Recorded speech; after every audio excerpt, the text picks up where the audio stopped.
Hello, beloved consumers. Thank you for joining us for UNICAST. I'm Unicole Unicron. And this is Jeremy Garner. And today's topic is unconditional love. Unconditional love. I think that the most I've ever seen anybody say the words unconditional love is as like a parent.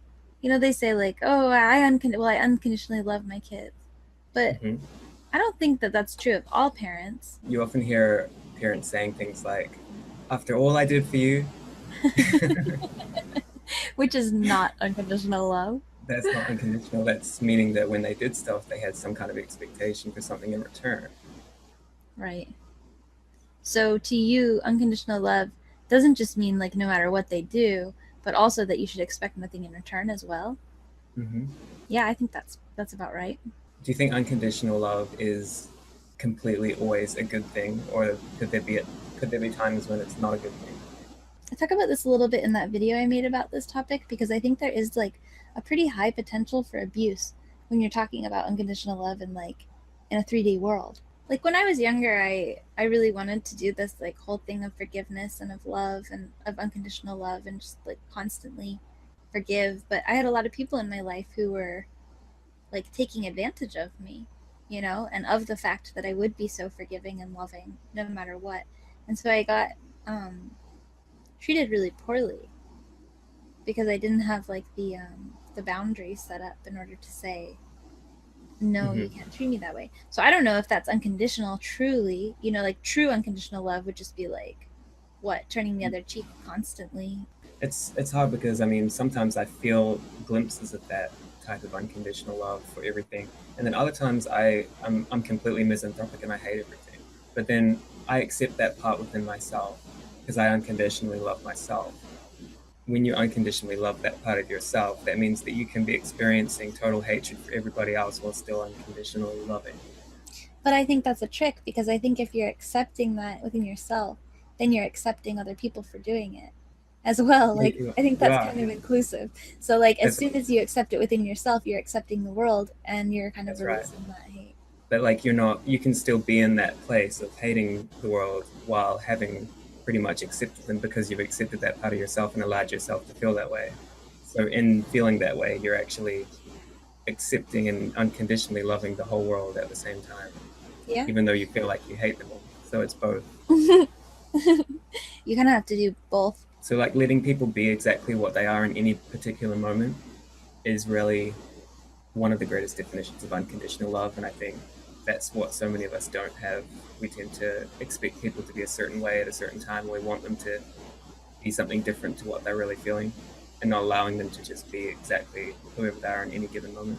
Yeah, and that's so detrimental. I mean, I've even done that with a lot of people, you know, like expected them to act or be in certain ways during certain times because you just feel like that's what's supposed to be happening. And that's all just like social conditioning. And exactly.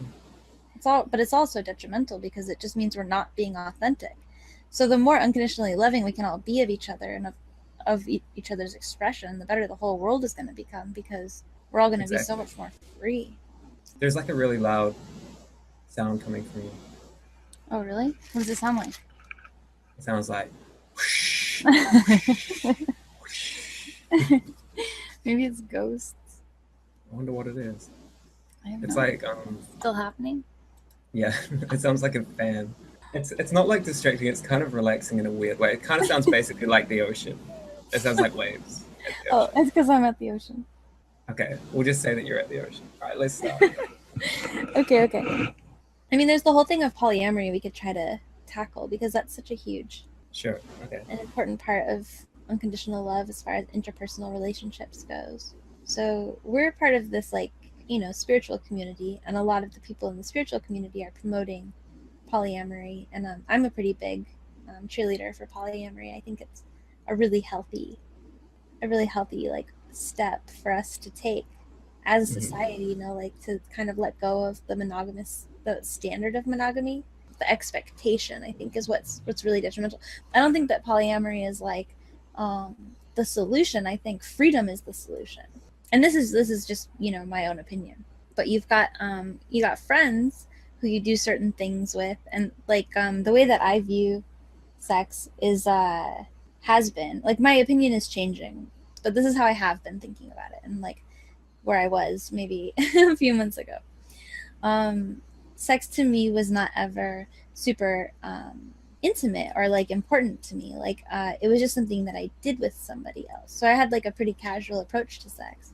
And so for me, having sex would be like going bowling or going golfing, or I mean, I don't golf, but like you could just imagine it like some kind of recreational activity you do with somebody else. It never was that intimate for me. So like for me to imagine, you know, the restriction of somebody saying, well, okay, like when you and I get together, it means you can never go bowling with anyone else except for me. For me, that was like kind of confusing, you know, because it's like it wasn't anything bigger than that.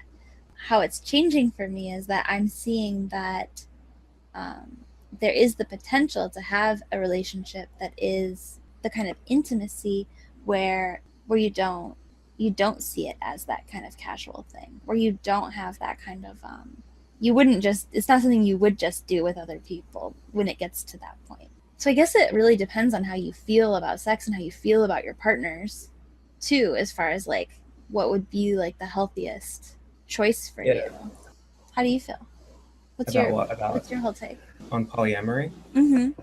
I'm just seeing everything from such a high perspective that the more I learn and the more I just kind of come into this silent acceptance of what I know, then the less I really have to say. But how will that help our listeners?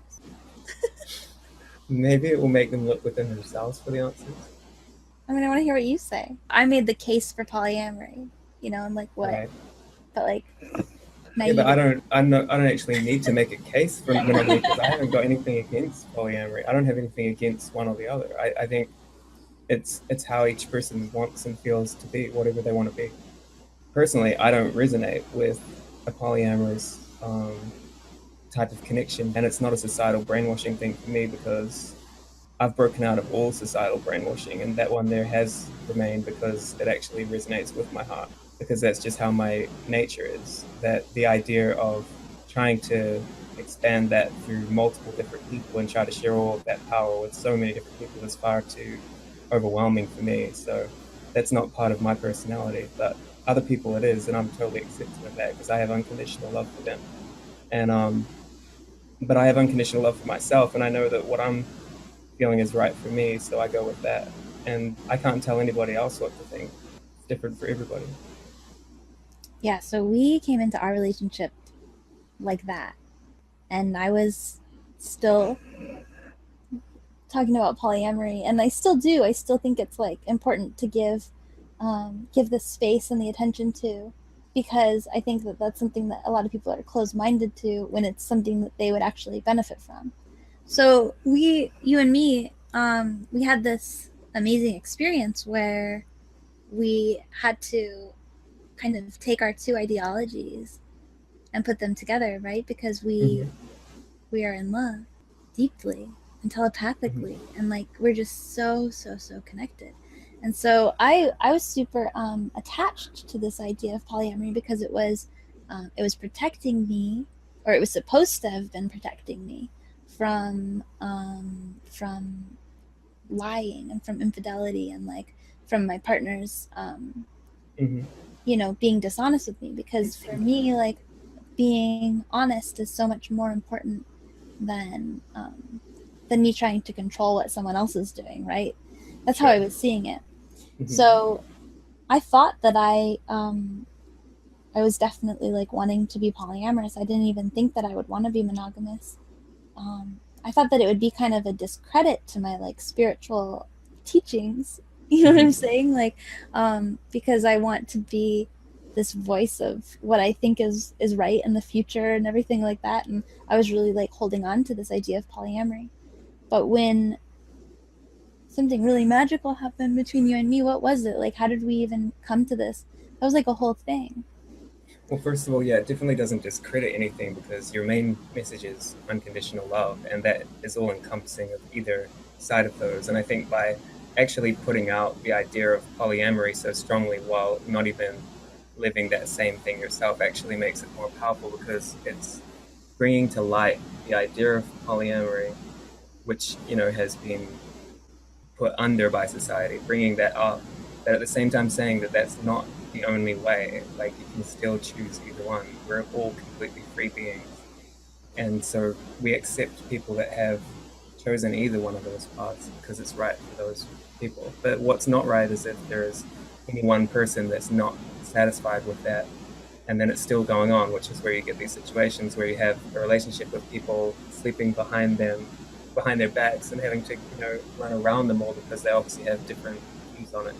But what was your original question about how it kind of happened? I guess it was like, because we had these two opposite ideas of looking at something, but when you have this intense love, you want to understand and you want to come to this mutual place of understanding. So you have to kind of merge the two things together. So I had to really open my mind to the ideas of polyamory, which I hadn't actually considered really deep level. And that completely brought a great deal of acceptance and love and understanding for all kinds of different things and people.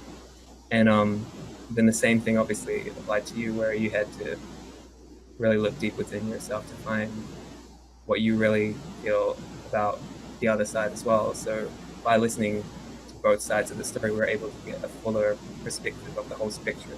And I think upon doing that, you reach a place of freedom that takes you above both of it to a higher place that doesn't really depend on either. It's more of just this silent understanding, which I'm trying to put into words. Yeah, that's really beautiful. Yeah, and what happened is, I think what happened to me is that I basically just kind of, you were saying it's not societal brainwashing.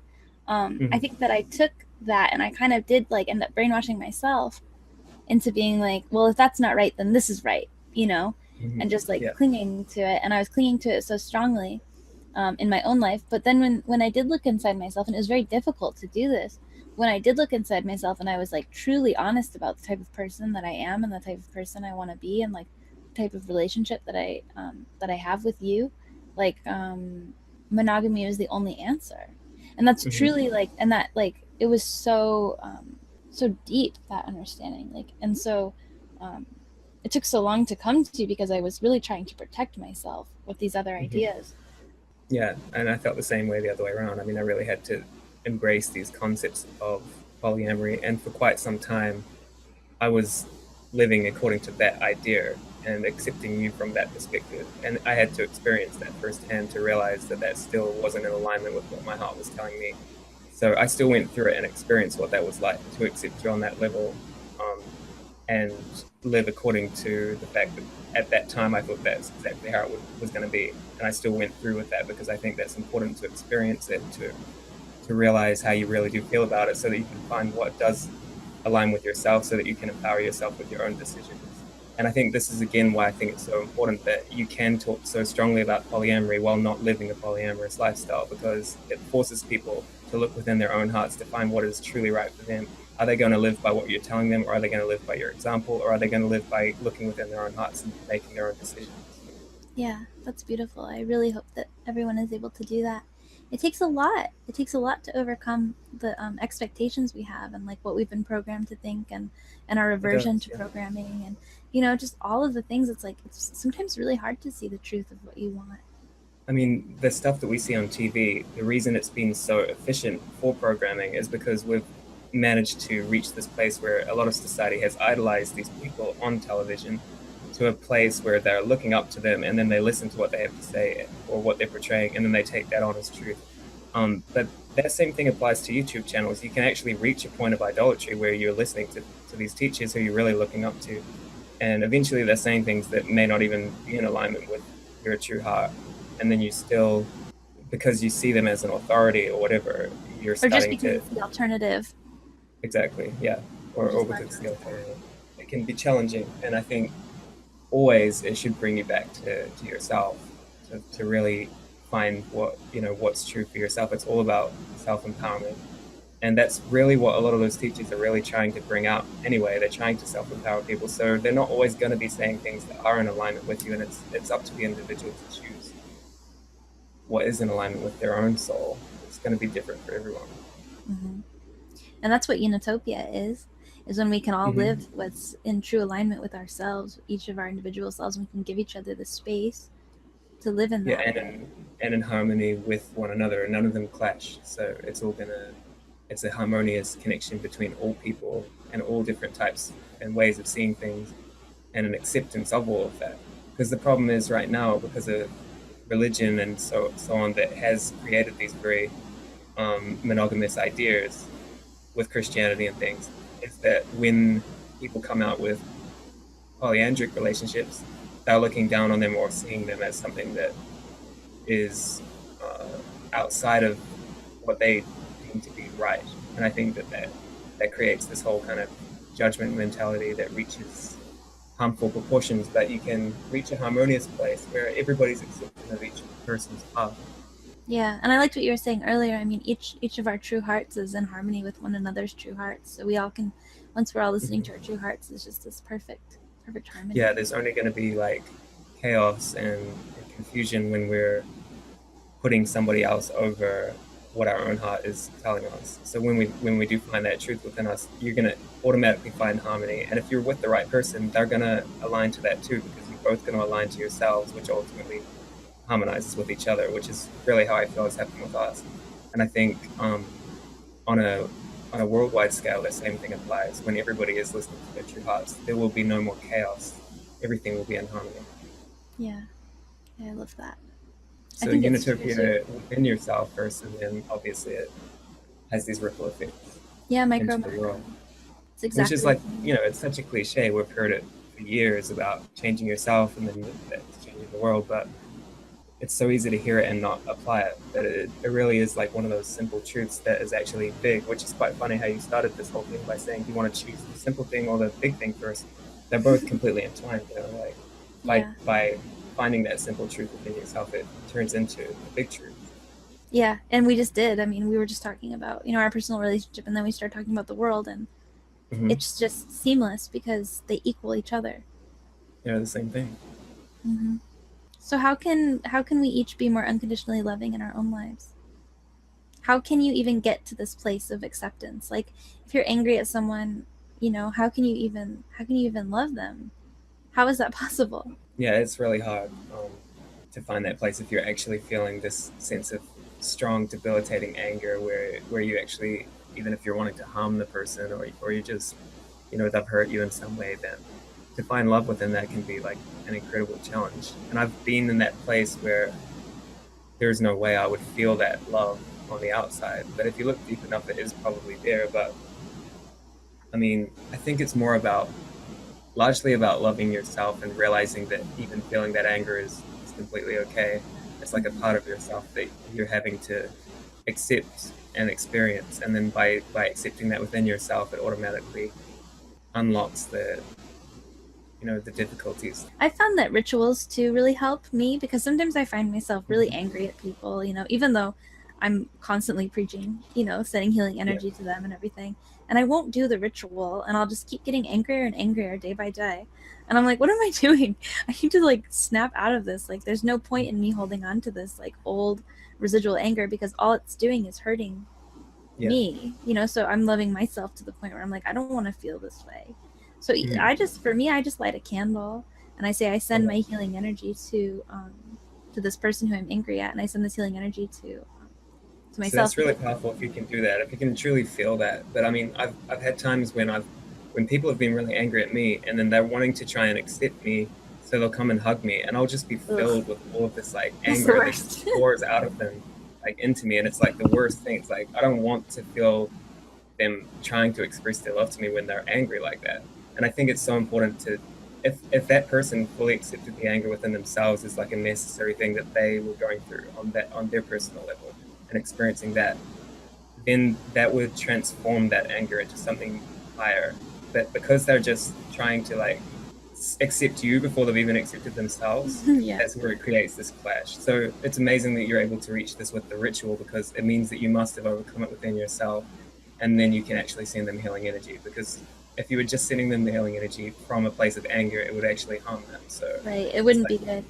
But but I mean, even just sitting down and lighting the candle, it's by doing the ritual, you have to let go of your anger towards your anger. You have to accept your anger and say, I'm going to do this ritual to let go of this and to send this energy. That's really powerful. And that might be kind of what they're trying to do with the hug, but especially with that much physical contact, that's no good. Yeah, No, it doesn't Nobody help. wants that. Yeah. So yeah, I think it's a practice. I think you really just like have to like look at the world, and it's a slow go. Like one of the things that I read about healing and about health that really helped me understand it and like being in alignment with things is that it is an alignment. Health isn't like you wake up one day and you're 100% healthy forever the rest of time on. It's a Right. constant adjustment. It's a constant alignment with basically the source, where you figure out like how to best channel these pure energies into your reality as you Yeah, that is so true. It's always have going to it. be like this whole process that you're going through. It's not like a sudden and simple thing. It's a constant process, like you're saying. You're constantly tweaking things and making it all more perfected. And I think the more and more you do it, then the closer you're going to get to having it as a permanent state. And eventually we'll reach that. But there's this whole path to go down with it first, where it's just going to keep coming up in different forms until you finally get to the root of every shadow aspect of yourself.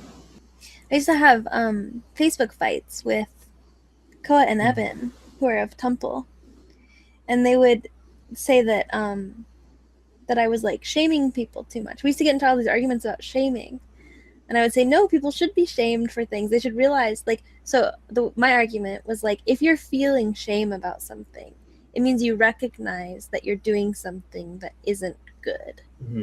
Yeah. Right? Because no one can shame you unless you're letting Actually them feeling shame you. ashamed. Yeah, you Yeah. you have to actually feel the shame. And so Yeah. to kind of put it out there, like you should all be a good person and this is not a good thing. And so if somebody feels that shame, then that's not really on the person doing Mm-hmm. the shaming. That's on the person who's experiencing the shame. But Exactly. it took me until I had this experience with unconditional love um, to see what they meant. You know, it's like it took me all this time to like see like just this higher level acceptance. And Mm-hmm. the way that I actually came to it, I had all these different things that happened to me when I came through to some of these understandings, because things are maybe, I don't know how you've come up with these concepts, but for me it was like a long and painful. Yeah, well, I wasn't intellectualizing or theorizing it so much as just experiencing it on a heart level, and then eventually it led me through that whole through both of the different ways of looking at it, seeing it from everybody's perspective, and then finally finding exactly where I was truly at without any kind of conditioning, just where I was truly at. So it's all been like a intuitive process for me. But then you've taken on a lot of the intellectual side and theorizing of it as well, which I think is so important. And this is why it's so amazing to have this kind of connection where we can connect the intellect and the heart and have both of those aspects and be able to see the wisdom in the whole thing, which we can't fully understand just on our own, which is really what unconditional love eventually reaches a place like that, where you are going to find this duality, whether that's in multiple other people or one person. You're going to find this kind of other half of yourself, this duality, the yin and yang thing, and you're going to notice all these new things that you couldn't quite comprehend just on your own. But by reaching the place of unconditional love within yourself, it leads you to that, like to where you can get that other side of it all. It's so true. I was gonna, before you just said it so beautifully, because like halfway through what you were saying, I was like, no, because like your knowledge of like the heart has taught me so much more than like my theorizing and like my notebooks and But it's completely equations. different. Yeah. But I know that those things make the heart Yeah. stronger, and like help it Mm-hmm. understand. So for me, Exactly. like I went through something where I was really mad at someone, Mm-hmm. um, and I ended up being in a situation where I was doing the thing that they had done that had made me mad. And I kind of Yeah. purposefully put myself in that situation to experience it because I was tired of being mad at them. Mm-hmm. And it wasn't that bad, even still. So I embodied that which I was hating, and I did Well, it. that's the most amazing thing if you can do that, because then you're really going to experience it from their perspective, and you're going to find a lot of compassion from doing that. It totally ascended me. Like that's really Mm-hmm. how I got to where I am now, as far as like Yeah. Yeah. unconditional love, because I don't necessarily think it's good to go around like harming.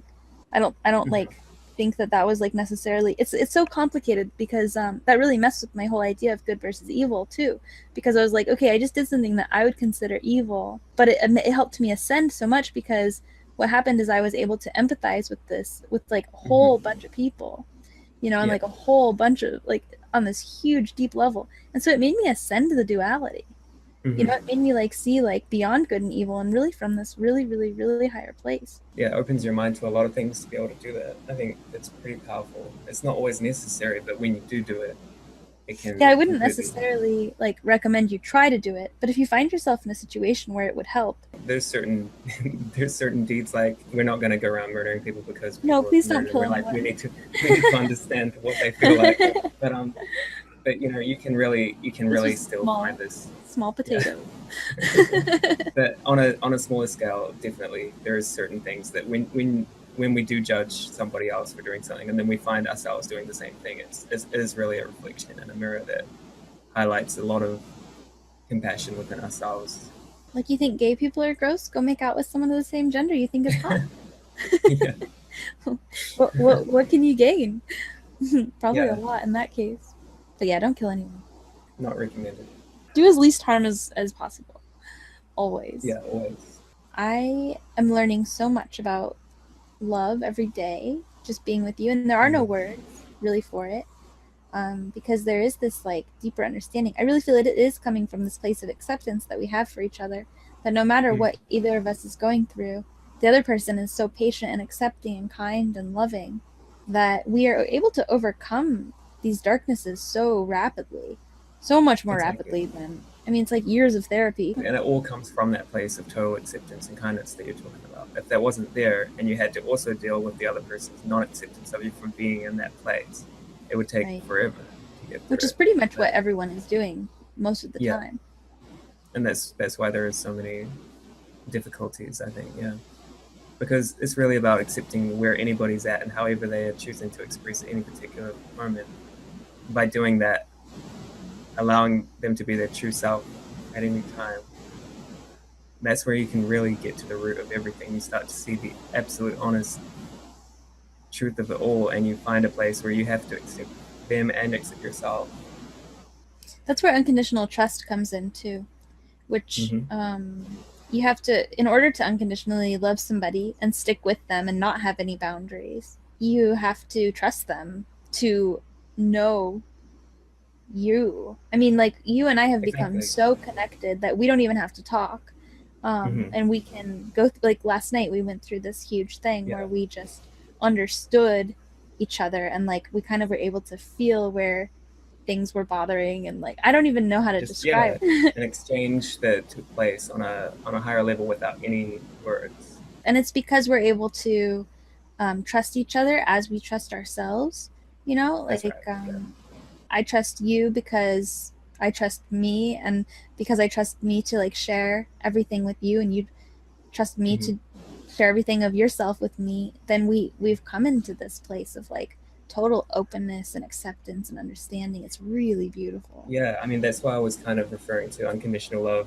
There's this place and this state of mind that you can reach beyond monogamy or polyamory. It's like above it, where it's more of this trust and acceptance, because you already know where the other person's at and how they feel about it. So you don't even have to put the boundaries on and be like, this is exactly how it has to be. It's just an inner knowing, this is how it is. And it's that way because both people have reached a common place of mutual understanding between the two through that love. And when you reach that, it's like a silent knowing that is beyond, like, that's true freedom. And it's actually, sometimes it is imprisoning, because it is going to have these kind of invisible boundaries that you put on yourself, but they exist because you are in this place of total freedom to make that decision. So it's like, it's never somebody forcing you to have to feel a certain way or have to think a certain way. It's always yourself giving that part of yourself to the other person, and then them graciously accepting that. Yeah, that's a huge thing too. That's something we really uncovered when we were talking about monogamy, and like when I was going up against you and I was saying, no, we can't be monogamous because I don't want to be owned. I don't want to own each other. That's like, it's like one of my main things that I preach, you know. We should love each other without trying to own each other. And there is this huge societal brainwash of ownership, you know, of each other. And it's this weird, like, you're mine, I'm yours, you know, kind of thing. But when the way we understood it, when we went through that and when we ascended beyond it, is just that giving. It's like when you love somebody like that, you want to give yourself to them.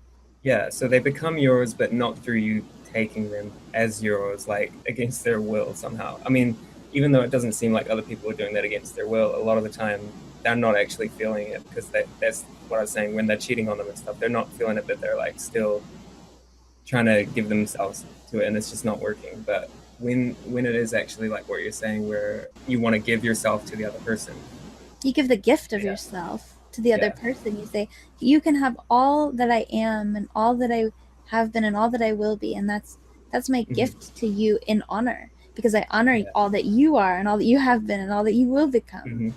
And then we give each other ourselves, and that's, I mean, yes, you do end up kind of owning each other in that case, but it's not ownership in this like kind of enslavement way.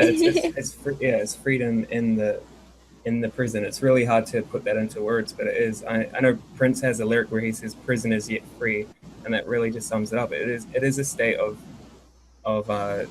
being in prison, in that it's total freedom. It's not like a negative thing because you put yourself in it. It's not nothing forced you into it, you know. And like right. And within that place, you find this state of universal freedom that basically unlocks all the doors, you know, of the whole universe. But you can't find that until you make the decision to lock yourself in there, you know, and then you find the true freedom. It's like so true. It is. Because once you get to this place where you are totally connected, you know, like you get to this place where you are totally open and honest with each other, then all these like definitions and barriers and that kind of thing, even though they existed in order for us to get to this place, they kind of drop away, and you just have a mutual understanding of two people who are being in accordance with each other, doing things that don't harm one another. You know, and because whatever would harm you would harm me, and whatever would harm me would harm you, because we're so connected. It's really just getting to that point where everything that's good for me is good for you, and that might start out polyamorous, that might start out monogamous. It doesn't even matter how you get there, but that's pretty much the goal, I think. Yeah. It's like you can choose either one of those paths, but it's going to reach a place that's almost above both of them, because those are just boxes in themselves. There are titles that kind of prevent you from seeing the fullest possible picture. But I do think it's really important that there is this wave of polyamory coming through, because it's opening people's minds up to the fact that you can find it through multiple ways, and that there are other ways of looking at things. And if you are, you know, naturally gravitating to that, and you're stuck in this monogamous thing, then that's going to take so much longer for you to reach that place that's above both of it, above the whole duality of the world. Yeah. I mean, there's duality in everything, and I think love is what unlocks the doors to that duality and makes you see it all as just one whole. But before you have that, then you're only seeing like half the picture of everything. It's not until you find that like other half that you're able to see the full picture. So it's like you can only bring yourself so far, but when you do bring yourself to that point, then the other person will automatically, or persons, whatever it might be, they'll manifest there, and you'll be able to find the rest of the story. It's so beautiful. There's so few examples of this in media. It really bums me out. I was thinking about it today, and the only one I can think of is in Starhawk's Fifth Sacred Thing, which is why I tweeted about it today, because I was like thinking about our relationship and what we went through last night, and like how the only other relationship I've ever seen like that was in this book. And oh wow, I've never read that. I only read The Spiral Dance. I haven't actually heard of that one. I haven't read that one. She's a great author. Okay. Yeah, I think it might have been here first. It's an incredible book. And so in it, there's this girl, and she has sex with this guy, and then she finds out that he was cheating on someone else with her. And she's so confused, because he's like, oh, well, don't tell the girl that we did this. And she's like, what? Because where she comes from, everybody's so deeply connected. Like, they have this conversation, and he's like, what? Like, what would happen if you slept with somebody else, and you're like your partner? You would tell your partner? He's like freaking out. Like, he can't believe that she would tell her partner. She's like, no, he would already know. Yeah, we are so connected that there's no way I could sleep with somebody else and they wouldn't know. And it's just crazy that like most of our relationships, people can cheat because we're really not that connected. Yeah, that is such a good point. And I'm just starting to see like how you really can be connected to the point where you would know, because like I'm starting to be like so connected to you as far as like, I mean, really, like your emotional state, your mood, your wants, your needs, you know, like all of this on a telepathic level, Yeah, you know, like yeah. on an unspoken level. I And know, I I know feel that too. it's the same with you.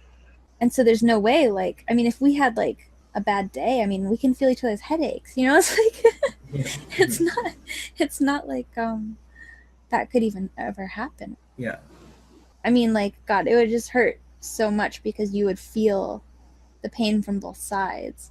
And you would also probably accept it a little bit more too from feeling the acceptance from both sides. I don't even think it would happen, like it could happen. Mm-hmm. When you give that part of yourself away, you're doing it in a state of total trust that that person knows you and knows you to that kind of depth, to where you don't have to worry about anything. You can give up all fear and exchange it all for trust. Yeah, and I mean, I'm even still, we're just talking about like cheating in this way that like you're sneaking around and like lying and stuff, you know? Yeah. But Yeah. like if you're in a polyamorous relationship, that would look totally different too. Like if you did Oh, have this yes. kind of Yeah. connection with someone, I could see it, and you weren't feeling, you know, you felt you were you were in a polyamorous relationship, then I could see like, I mean, you would experience, because we talked about it in the beginning, like, okay, if one of us had like a physical encounter while we were connected in this way, we would feel it from one another. Like we would have Yeah. this like there's no way that wouldn't be We've already experienced this enclosed. type of thing on so many levels before having met. I mean, there's been so many experiences where whatever you're going through, I'm feeling it through my whole body. So it's like pretty obvious that anything like that would be felt. Yeah. So I mean, as far as like a polyamorous thing, like you, that's crazy too to imagine, because it would be like you would be in a relationship with whoever I was with, and I would be in a relationship with whoever who you were with. Like there'd be no way you couldn't be Yeah, if you yeah. were having this kind of deep connection, because you and I are like pretty much the same person. So if you fell in love with someone, I would be falling in love with them. If you wanted to like Yeah, be yeah, sleeping with someone, I would be wanting to sleep with them. You know what I'm saying? yeah. Like Which is it would exactly be. how polyamory probably works. I mean, I assume that's how it actually does work, because that's Well, why some all people, there's different setups, you know, some people have like separate relationships and that kind of thing, but I think that like what we just identified is probably, I don't know, the healthiest. I don't want to make judgments like that, but yeah, I'm not sure either. It probably would be. Yeah. just because you would be coming from this place of deep connection. But it is hard to get to this place. I mean, it's not just like a 1-2 punch, you're there. Yeah, there's so much to go through to reach it. Yeah. So there's lots of different forms of polyamory and of relationships that aren't what we're talking about, you know, this like deep connection. But I mean, that we have embodied unconditional love in our relationship, and that's what it looks like. So that's all we're talking about. I guess like we could talk about twin flames too. Sure. Yeah. So if you guys don't know, twin flames is this concept in New Age philosophy and spirituality that is like two people who come from the same place. Like you and I feel like we're made of the same stuff. Yeah. Like we think pretty much the same. We've had extremely different life experiences on this planet up until this point. So like I've been in the world more physically, and you've been in the world more spiritually, and more feminine and masculine, you know, like it goes on and on, like the things that we are the two halves of. But somehow these opposite things have led us to seeing the world in exactly the same way through different experiences. And so for us, that's what twin flame is. I mean, you feel like my family, you feel like myself. Do you think everyone has a chance of finding their twin flame?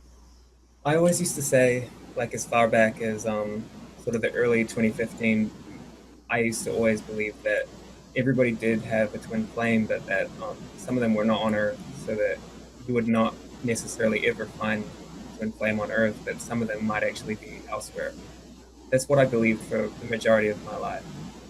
And now I really, I wouldn't actually take the liberty to say one way or the other, because I don't really think I'm in a position to do that. But if polyamory is a thing, is there like twin flames?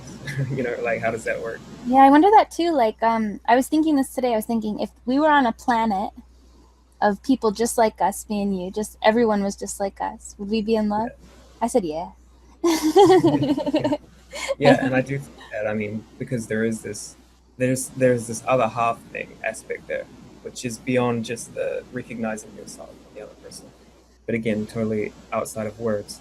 So I don't really know how to explain that. So yeah, I don't know. Like, is there more than one twin flame? I don't know. It doesn't mean that you can't have like really good close relationships with other people. I mean, you and I have both experienced that where we had close relationships with other beings that were pretty fulfilling and beneficial and taught us a lot. So I don't know even that like that should even be your goal to like try to find your twin flame, because I feel like if you're meant to find your twin flame, it's gonna just happen. I don't think there's anything you can really do other Yeah, than like there's really, love yourself and be true to yourself and be honest. which is what you hear so often. It used to really frustrate me, like hearing all of that, because it seems like you get to that point where you feel like you do totally accept yourself and love yourself, and then nothing's actually happening, and then you keep hearing people say that all the time. That's extremely frustrating. But I think for me it was the difference between there's a whole nother level. It's not just loving yourself, but actually realizing your own power, becoming fully empowered. I think to realize that you are an authority and that you can make your own mind up, make decisions. You don't have to live in fear. Um, Whatever it might be, like we went into the whole thing with like divination and tarot cards and stuff. Like up to a certain point, these signs and these things can tell you certain things, and then eventually you reach a point where you realize that you're creating your own destiny and you're going to shape things according to what you want. So the tarot might say, well, tomorrow this is going to happen, then you're like, well, no, that's not going to happen because now I'm taking control of my life. And then when you reach that state of total empowerment, nothing else has power over you, and you reach this state of inner knowing and strength. And then from that place, I think that really, really attracts the other part of yourself on a much more powerful way than just loving yourself. Because I think that is the true definition of loving yourself. That up to that point, you think that you're loving yourself because you're accepting all the flaws and everything, but it's not until you truly find that empowerment. Yeah. Yeah. So I think that's like the one level that's kept out of a lot of these teachings, and it's like the key that will actually unlock it for a lot of people. I think is realizing their own power. They don't have to look up to other people. You can look at everything as equals. It's not till you reach that place where you see other people as equals that you would have previously looked up to, that you're actually on a vibration to be able to connect with those people.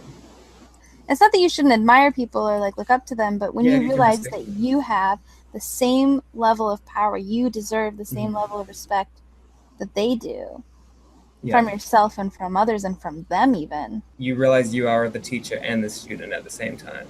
And it's not until you reach that you're even in a place where you can meet that person. Because if you met them previously, you would look up to them so much. Like what already happens, I look up to you so much, but I'm also aware that I'm not worthless in that. Like I'm not an inferior being looking up, from this like I can be humble but also have pride in myself at the same time. It's like this contrast fine.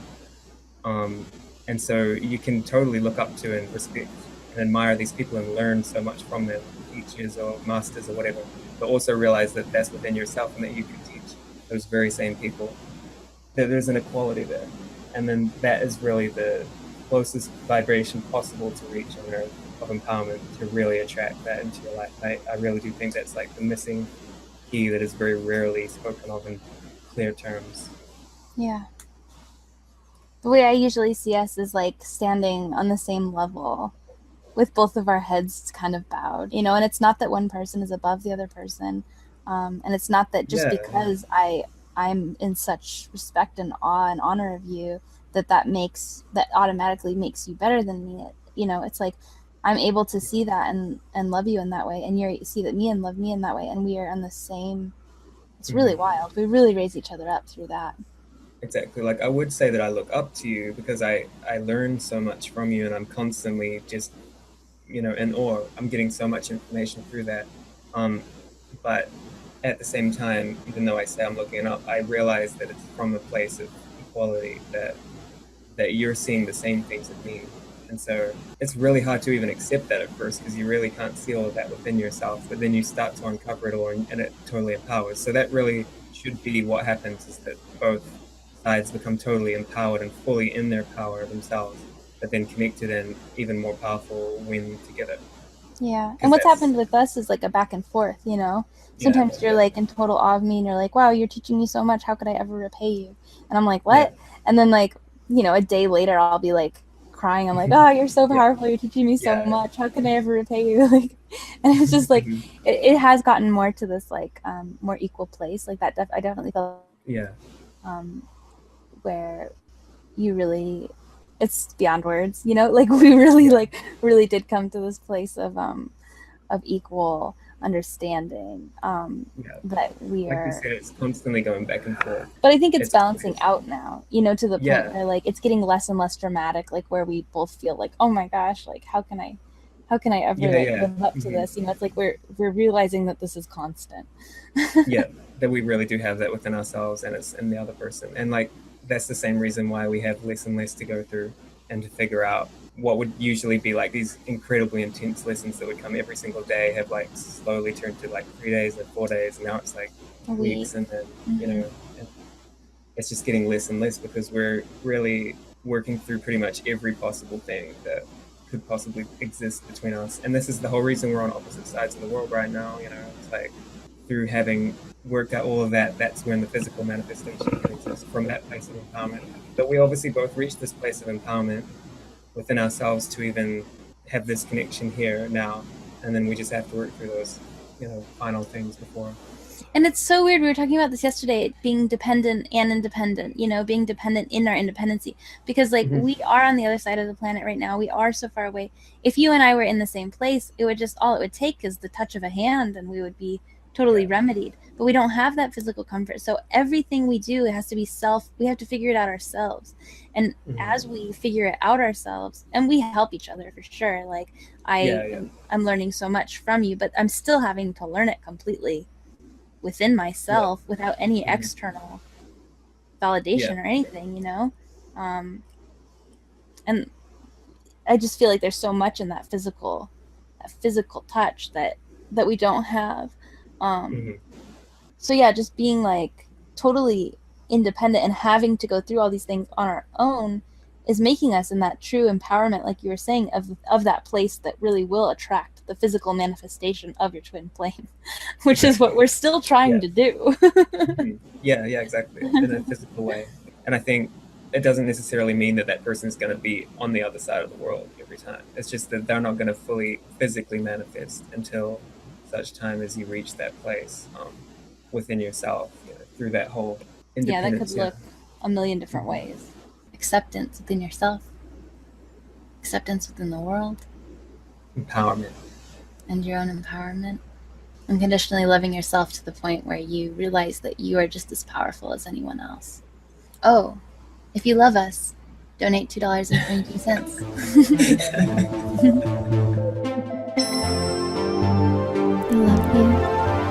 Love has no chains, and I know we can work anything out, can figure anything out. And with the key to your heart, we will lead the way. We know what it's about, what this is all about. I think the world of you all here with me, sinking to lands of bliss. Learn the real meaning of this.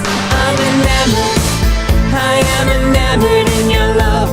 I'm enamored, from out of fear and into trust. I am enamored, I feel acceptance from above, and I'm enamored, I am enamored in your love. This might just be the best thing that has ever happened to me, shaping reality into a land where all our many dreams are real, they're coming true. Do what you wanna do now. All the things that we have struggled with have all been put to rest. Striving for the best, bring it up to what's the brightest joy. And through your sparkling grace, the magic in your face. I'm enamored, I am enamored in your love. I'm enamored, from out of fear and into trust. I am enamored, I feel acceptance from above, and I'm enamored, I am enamored with your love. Now do just what I can to help you thrive throughout this life. You have a sparkling grace and I can feel your love from deep inside. These waves of liberating energy, transference from above, walk hand in hand with us as we express this mutual divine love, where opposition can on subtle levels seem yet to abound. Find the answers in our hearts and roll the way back through the sound to where we came from, was from far away, where love and bygone days were sent through channels of serenity on fire. Love is blazed. I'm enamored, I am enamored in your love. I am enamored, from out of fear and into trust. I am enamored, I feel acceptance from above, and I'm enamored, I am enamored with your love.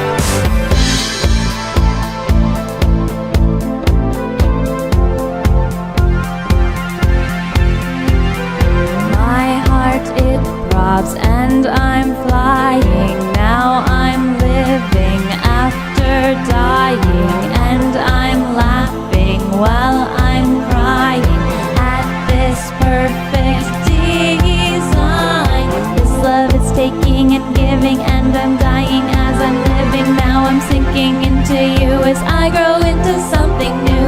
This love is taking and giving, joyously dying as I'm living, and I'm sinking into you as I grow into something new. It's not just for us, it's for the world. Well, high and under saw the words. This love is much bigger than you. And now we know just what to do. Now we know just what to do. This love is much bigger than you. And now we know just what to do. Now we know just what to do. I am enamored in your love. I am enamored, from out of fear and